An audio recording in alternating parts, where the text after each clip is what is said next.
کہ حضرت یونس علیہ السلام مچھلی کے پیٹ میں کتنے دن زندہ رہے۔ اس حوالے سے بعض روایات میں آتا ہے کہ حضرت یونس علیہ السلام 3 دن، بعض میں 7 دن اور بعض میں 40 دن مچھلی کے پیٹ میں رہے، جبکہ کچھ روایات میں چند گھنٹوں کا ذکر ملتا ہے۔ اس دوران حضرت یونس علیہ السلام نے مسلسل اللہ تعالیٰ کی حمد و ثنا اور استغفار کیا، جیسا کہ قرآن مجید میں ارشاد ہوتا ہے کہ انہوں نے اندھیروں میں پکارا، اے میرے رب، تیرے سوا کوئی معبود نہیں، تو پاک ہے، بے شک میں ہی ظالموں میں سے ہوں۔ یہ تسبیح حضرت یونس علیہ السلام کی عاجزی اور انکساری کا اظہار تھی۔ اللہ تعالیٰ نے ان کی دعا قبول فرمائی، چنانچہ مچھلی نے اللہ کے حکم سے انہیں ساحل پر اگل دیا۔ حضرت عبداللہ بن مسعود رضی اللہ تعالیٰ عنہ سے مروی ہے کہ مچھلی کے پیٹ میں رہنے کی وجہ سے حضرت یونس علیہ السلام کا جسم بہت نرم ہو گیا تھا، بالکل ایسے جیسے کسی پرندے کا نومولود بچہ جس کے جسم پر ابھی پر نہ آئے ہوں۔ وہ نہایت کمزور اور نحیف ہو چکے تھے اور زمین پر پڑنے کے قابل بھی نہ تھے۔ ان کی اس توانائی کے پیش نظر اللہ تعالیٰ نے ان کے لیے خاص اہتمام فرمایا اور ساحل پر ایک بیل دار درخت اگا دیا۔ یہ درخت اللہ کی رحمت اور قدرت کی علامت تھا، جو نہ صرف انہیں سایہ فراہم کرتا بلکہ ان کے جسم کی نرمی اور کمزوری کو دور کرنے کے لیے بھی ایک ذریعہ تھا۔ بعض مفسرین کے مطابق یہ درخت کدو کا درخت تھا، کیونکہ کدو کے پتے بڑے اور گھنے ہوتے ہیں جو نہ صرف دھوپ سے بچاتے ہیں بلکہ ان میں ایسی تاثیر بھی ہوتی ہے کہ کیڑے مکوڑے اس کے قریب نہیں آتے۔ بلکہ حضرت ابو ہریرہ رضی اللہ تعالیٰ عنہ فرماتے ہیں کہ جب مچھلی نے یونس علیہ السلام کو کھلے میدان میں ڈالا تو اللہ تعالیٰ نے آپ پر یقین یعنی کدو کی بیل اگا دی۔ ان سے پوچھا گیا یقین کسے کہتے ہیں؟ فرمایا کہ کدو کے پودے کو کہتے ہیں۔ اس کے علاوہ اللہ تعالیٰ نے ان کے لیے ایک جنگلی بکری بھیج دی جو زمین کی گھاس اور جڑی بوٹیاں کھاتی تھی اور صبح و شام آپ کو دودھ پلاتی تھی، حتیٰ کہ آپ کی توانائی لوٹ آئی۔ حضرت یونس علیہ السلام درخت کے سائے میں جھونپڑی بنا کر رہنے لگے۔ چند دنوں بعد ایسا ہوا کہ اس بیل کی جڑ میں اللہ کی طرف سے کیڑا لگ گیا اور اس نے جڑ کو کاٹ ڈالا۔ جب جڑ کو کاٹ ڈالا اور بیل سوکھنے لگی تو یونس علیہ السلام کو بہت دکھ ہوا۔ تب اللہ تعالیٰ نے وحی کے ذریعے ان کو مخاطب کیا اور فرمایا، یونس، تم اس بیل کے سوکھنے پر کتنا رنج کا اظہار کر رہے ہو، جو ایک حقیر سی چیز ہے، مگر تم نے نہ سوچا کہ نینوا کی 1 لاکھ سے زائد آبادی جس میں انسان بس رہے ہیں اور ان کے علاوہ جاندار بھی آباد ہیں، اس کو برباد اور ہلاک کر دینے میں کیا ہم کو کوئی ناگواری نہیں ہوگی؟ اور کیا ہم اس کے لیے اس سے زیادہ شفیق و مہربان نہیں ہیں جتنا کہ تجھ کو اس بیل سے پیار ہے جو تم وحی کا انتظار کیے بغیر قوم کو بد دعا کر کے ان کے درمیان سے نکل آئے۔ دوستو، یہ تنبیہ دراصل یونس علیہ السلام کو یہ احساس دلانے کے لیے کی تھی کہ وہ اپنی قوم کو چھوڑ کر جلد بازی میں نکل آئے تھے۔ حالانکہ اللہ تعالیٰ کی رحمت بندوں کے لیے بہت وسیع ہے۔ اللہ کی رحمت اور شفقت یہ ہے کہ وہ لوگوں کو توبہ اور اصلاح کا موقع دیتا ہے اور نبیوں کو بھی صبر اور ہدایت کا درس دیتا ہے۔ ادھر حضرت یونس علیہ السلام کے بستی چھوڑنے کے بعد نینوا کے لوگوں پر اچانک حقیقت آشکار ہو گئی۔ انہیں یقین ہو گیا کہ یونس علیہ السلام واقعی اللہ کے سچے نبی تھے اور ان کی تنبیہ کوئی معمولی بات نہ تھی۔ اب انہیں احساس ہونے لگا کہ جو عذاب ان سے روکا جا رہا تھا وہ کسی بھی لمحے ان پر نازل ہو سکتا ہے۔ یہ سوچ کر پورے شہر میں خوف و ہراس پھیل گیا۔ بادشاہ سے لے کر عام رعایا تک سب کے دل لرزنے لگے اور ان پر شدید خوف طاری ہو گیا۔ ہر شخص گھبرایا ہوا تھا کہ کہیں دیر نہ ہو جائے اور وہ اللہ کے غضب کا شکار نہ ہو جائیں۔ یہی سوچ کر سب لوگ حضرت یونس علیہ السلام کو تلاش کرنے نکل پڑے تاکہ انہیں پا کر ان کے ہاتھ پر ایمان لے آئیں اور اللہ سے معافی کی دعا کریں۔ لیکن جب وہ انہیں نہ پا سکے تو شدت ندامت کے عالم میں پورا شہر اللہ کے حضور گڑ گڑانے لگا۔ ہر شخص رو رہا تھا، توبہ کر رہا تھا اور اللہ سے رحم کی فریاد کر رہا تھا۔ بالآخر بادشاہ سمیت پوری بستی کے لوگ اپنے گناہوں کا اعتراف کرتے ہوئے ہر طرح کی برائیوں سے تائب ہو کر اپنے اہل و عیال اور حتیٰ کہ مویشیوں کو بھی ساتھ لے کر شہر سے باہر نکل آئے۔ وہ کھلے میدان میں جمع ہو گئے اور رو رو کر اللہ سے معافی طلب کرنے لگے۔ ہر شخص کی زبان پر یہی دعا تھی کہ اے ہمارے رب، جو پیغام یونس علیہ السلام ہمارے پاس لے کر آئے تھے ہم اس پر مکمل ایمان رکھتے ہیں۔ ہم نے اپنی کوتاہیوں کا اعتراف کر لیا ہے، پس تو ہمیں معاف فرما دے اور ہم پر اپنا رحم فرما۔ یہ اجتماعی توبہ اور اللہ کے حضور گڑ گڑانے کی وہ کیفیت تھی جو اللہ کی رحمت کو جوش میں لے آئی۔ اس قوم نے سچے دل سے رجوع کیا تھا، اس لیے اللہ نے ان کی دعا قبول فرمائی اور ان پر آسمان سے اترنے والے عذاب کو روک دیا۔ وہی لوگ جو چند دن پہلے تک نبی کی تکذیب کر رہے تھے آج اپنی اصلاح کر چکے تھے اور اللہ کے عذاب سے محفوظ ہو گئے۔ بالآخر جب یونس علیہ السلام مکمل صحت یاب ہو گئے اور دوبارہ تندرست ہو کر کھڑے ہونے کے قابل ہو گئے تو اللہ تعالیٰ نے انہیں نینوا واپس جانے کا حکم دیا۔ یہ وہی بستی تھی جسے وہ مایوسی کے عالم میں چھوڑ چکے تھے، مگر اب اللہ کا فیصلہ تھا کہ وہ دوبارہ اپنی قوم کے پاس جائیں اور انہیں دین حق کی رہنمائی فراہم کریں۔ حضرت یونس علیہ السلام نے اللہ کے حکم کی تعمیل کی اور نینوا واپس تشریف لے گئے۔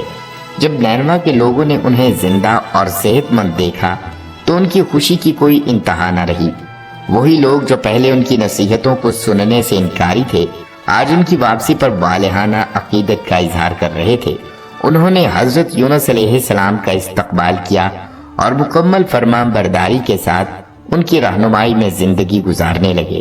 حضرت یونس علیہ السلام نے اپنی بقیہ زندگی نینوا میں ہی بسر کی اور وہی ان کا انتقال ہوا۔ ان کی وفات کے بعد بھی ان کے ایمان و تقوی کے اثرات نینوا کی بستی میں باقی رہے۔ تاہم وقت گزرنے کے ساتھ جب نینوا تباہ ہو گیا تو ان کی قبر بھی نامعلوم ہو گئی اور آج کسی کو درست معلوم نہیں کہ وہ کہاں دفن ہے، مگر ان کا پیغام، ان کی قربانی اور ان کی داستان آج بھی زندہ ہے، جو قیامت تک لوگوں کو صبر، استقامت اور اللہ کی رحمت پر یقین کا درس دیتی ہے۔ دوستو، دنیا کی تاریخ میں حضرت یونس علیہ السلام کی قوم وہ واحد قوم تھی جس پر عذاب کا فیصلہ ہو چکا تھا، مگر پھر بھی اللہ نے انہیں معاف فرما دیا۔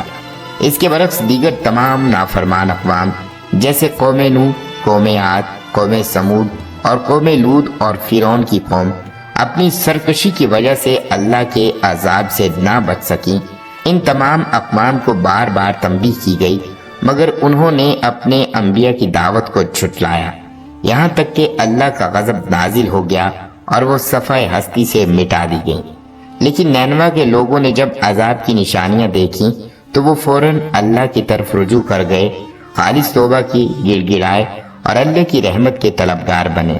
پس اللہ نے ان کی توبہ قبول فرمائی اور ان پر سے عذاب ہٹا دیا۔ دوستو، نبی صلی اللہ علیہ وسلم نے کئی مواقع پر حضرت یونس علیہ السلام کے صبر کا ذکر فرمایا۔ ایک حدیث میں آیا ہے کہ جب نبی صلی اللہ علیہ وسلم طائف کے لوگوں کو اللہ کے دین کی دعوت دینے کے لیے تشریف لے گئے، آپ صلی اللہ علیہ وسلم نے اہل طائف کے سرداروں سے ملاقات کی اور انہیں اسلام کی طرف بلایا، لیکن انہوں نے نہ صرف آپ کی بات کو ٹھکرایا بلکہ طائف کے شریر لوگوں اور بچوں کو اکسایا کہ وہ آپ صلی اللہ علیہ وسلم پر پتھر برسائیں۔ نبی کریم صلی اللہ علیہ وسلم پر اتنے پتھر برسائے گئے کہ آپ صلی اللہ علیہ وسلم کے مبارک پاؤں زخمی ہو گئے اور خون بہنے لگا۔ آپ صلی اللہ علیہ وسلم انتہائی تکلیف میں تھے، یہاں تک کہ جب آپ ایک باغ میں پناہ لینے کے لیے پہنچے تو جسم لہو لہان ہو چکا تھا۔ اس باغ میں آپ صلی اللہ علیہ وسلم نے اللہ کی بارگاہ میں انتہائی عاجزی کے ساتھ دعا کی، اے اللہ، میں اپنی کمزوری، اپنی بے بسی اور لوگوں کے سامنے اپنی بے وقتی کی شکایت تجھ سے ہی کرتا ہوں۔ اے سب سے زیادہ رحم کرنے والے، تو کمزوروں کا رب ہے، تو میرا بھی رب ہے۔ تو مجھے کن کے حوالے کر رہا ہے؟ کسی ایسے دور والے کے جو مجھ پر سختی کرے، یا کسی دشمن کے جسے تو نے میرے معاملے پر قابو دے دیا ہو؟ اگر تو مجھ سے ناراض نہیں ہے تو مجھے کسی بات کی پرواہ نہیں، لیکن تیری رحمت میرے لیے زیادہ وسیع ہے۔ یہ وہ لمحہ تھا جب اللہ تعالیٰ نے حضرت جبرائیل علیہ السلام کو بھیجا، جنہوں نے کہا اگر آپ صلی اللہ علیہ وسلم حکم دیں تو یہ پورا شہر پہاڑوں کے درمیان پیس دیا جائے، لیکن آپ صلی اللہ علیہ وسلم نے فرمایا نہیں، بلکہ میں امید رکھتا ہوں کہ اللہ ان کی نسلوں میں سے ایسے لوگ پیدا کرے گا جو صرف ایک اللہ کی عبادت کریں گے اور اس کے ساتھ کسی کو شریک نہیں کریں گے۔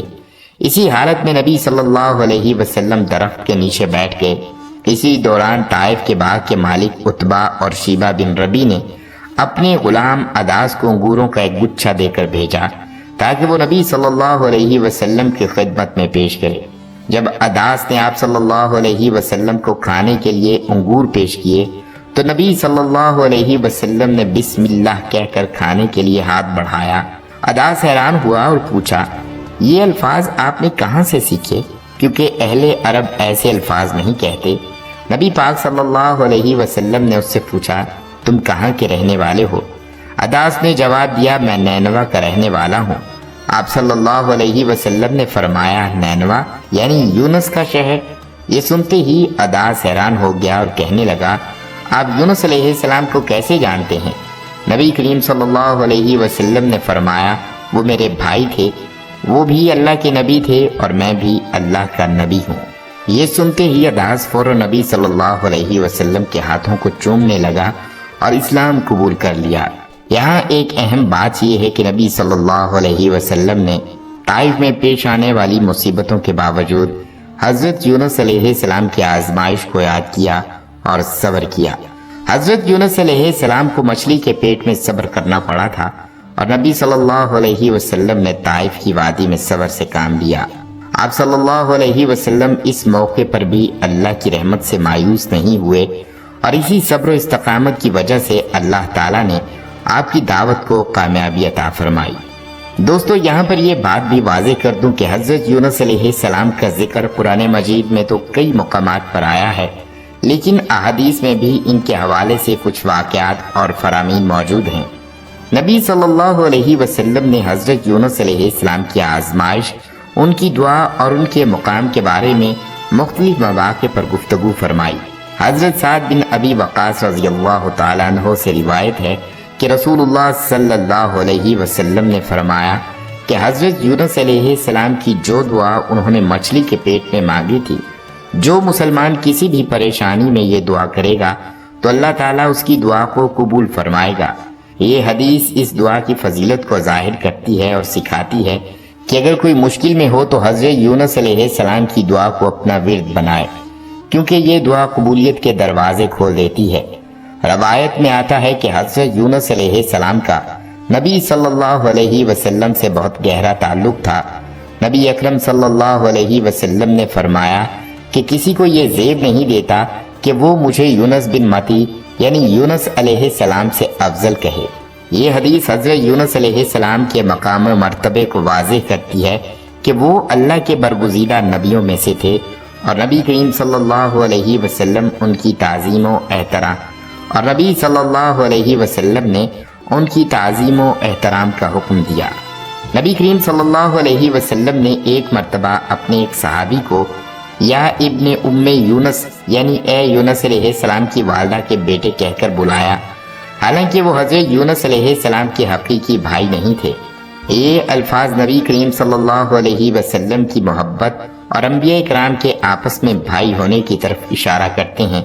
بعض علماء کرام کا کہنا ہے کہ نبی صلی اللہ علیہ وسلم نے اس شخص کو حضرت یونس علیہ السلام سے تشبیہ دی ہو، کیونکہ وہ یا تو کسی آزمائش سے گزر رہے تھے یا کسی معاملے میں حضرت یونس علیہ السلام سے مشابہت رکھتے تھے۔ اس انداز تخاطب سے نبی صلی اللہ علیہ وسلم نے حضرت یونس علیہ السلام کی عظمت اور مقام کو بھی نمایاں کیا، کیونکہ قرآن مجید میں اللہ تعالیٰ نے ان کا ذکر نیک بندوں میں فرمایا ہے۔ حضور صلی اللہ علیہ وسلم نے ایک اور حدیث میں فرمایا کہ جب کوئی بندہ کسی مشکل میں مبتلا ہو اور وہ حضرت یونس علیہ السلام کی دعا کرے تو اللہ تعالیٰ اس کی مشکل کو دور فرما دیتا ہے، جیسے حضرت یونس علیہ السلام کی مشکل کو دور کیا تھا۔ خواتینوں حضرات، یہودی متون کے مطابق حضرت یونس علیہ السلام 3 دن اور 3 راتیں مچھلی کے پیٹ میں رہے اور وہاں اللہ سے جو دعا کی آج بھی یہودی مذہبی کتب میں موجود ہے۔ ان کی یہ دعا اسلامی تعلیمات میں بھی خاص اہمیت رکھتی ہے اور مسلمانوں کو بھی مصیبت کے وقت یہ دعا پڑھنے کی ترغیب دی گئی ہے۔ یہی دعا حضرت یونس علیہ السلام کی نجات کا ذریعہ بنی اور اللہ تعالیٰ نے انہیں دوبارہ زمین پر واپس بھیج دیا، جہاں انہوں نے نینوا کے لوگوں کو اللہ کی طرف بلایا اور وہ سب کے سب ایمان لے آئے۔ اس آیت میں بھی حضرت یونس علیہ السلام کو ایک اہم نبی کے طور پر دیکھا جاتا ہے اور ان کا ذکر نئے عہد نامے میں کئی مقامات پر ملتا ہے۔ حضرت عیسیٰ علیہ السلام نے اپنی تعلیمات میں حضرت یونس علیہ السلام کی آزمائش کا ذکر کیا اور اسے اپنی موت و حیات کی مثال کے طور پر بیان کیا۔ انجیل میں مذکور ہے کہ حضرت عیسیٰ علیہ السلام نے فرمایا کہ جیسے یونس 3 دن اور 3 راتیں مچھلی کے پیٹ میں رہا، اسی طرح ابن آدم 3 دن اور 3 راتیں زمین کے اندر رہے گا۔ اس آیت میں حضرت یونس علیہ السلام کے قصے کو گناہوں سے معافی اور نجات کے استعارے کے طور پر دیکھا جاتا ہے، اور ان کی قوم کی اجتماعی توبہ کو حضرت عیسیٰ علیہ السلام کے پیغام سے جوڑا جاتا ہے۔ یہودی مذہب میں حضرت یونس علیہ السلام کے واقعے کو یوم کیپور کے موقع پر خاص اہمیت دی جاتی ہے، جو کہ گناہوں کی معافی اور توبہ کا دن سمجھا جاتا ہے۔ اس موقع پر یہودی حضرت یونس علیہ السلام کے واقعے کو بطور مثال پیش کرتے ہیں کہ اگر پوری قوم اجتماعی توبہ کرے تو اللہ کی رحمت نازل ہو سکتی ہے۔ اسی طرح اسلامی تعلیمات میں یہ تصور موجود ہے کہ جب انسان سچے دل سے اللہ کی طرف رجوع کرتا ہے تو وہ بخشش اور رحمت سے نوازا جاتا ہے، جیسا کہ نینوا کی قوم کے ساتھ ہوا۔ اگرچہ یہودیت اور عیسائیت میں حضرت یونس علیہ السلام کے قصے میں کچھ مختلف تشریحات پائی جاتی ہیں، لیکن ان کا بنیادی مقصد تینوں مذاہب میں یکساں ہے۔ اللہ کی رحمت بے پایہ ہے اور سچی توبہ ہر آزمائش سے نجات دلا سکتی ہے۔ مذہب اسلام میں حضرت یونس علیہ السلام کی کہانی کو صبر، دعا اور اللہ پر مکمل بھروسے کی علامت کے طور پر بیان کیا گیا ہے، اور ان کی دعا کو مصائب اور مشکلات سے نکلنے کا بہترین ذریعہ سمجھا جاتا ہے۔ پیارے دوستو، امید ہے کہ آج کی ویڈیو آپ کو پسند آئی ہوگی اور اس سے آپ کو مفید معلومات ملی ہوں گی۔ اگر یہ ویڈیو آپ کو پسند آئی ہے تو اسے لائک اور شیئر ضرور کیجیے گا تاکہ یہ علم دوسروں تک بھی پہنچ سکے اور کسی اور کے لیے فائدہ مند ثابت ہو۔ ساتھ ہی ہمارے چینل کو سبسکرائب کر لیجیے تاکہ آئندہ آنے والی مزید دلچسپ اور معلوماتی ویڈیوز بر وقت آپ تک پہنچ سکیں۔ دعا کیجیے اللہ تعالی ہم کو اپنا نیک اور برگزیدہ بندہ بنا لے اور نبی صلی اللہ علیہ وسلم کی سچی اتباع نصیب فرمائے۔ اجازت دیجیے اگلی ویڈیو تک، اللہ حافظ۔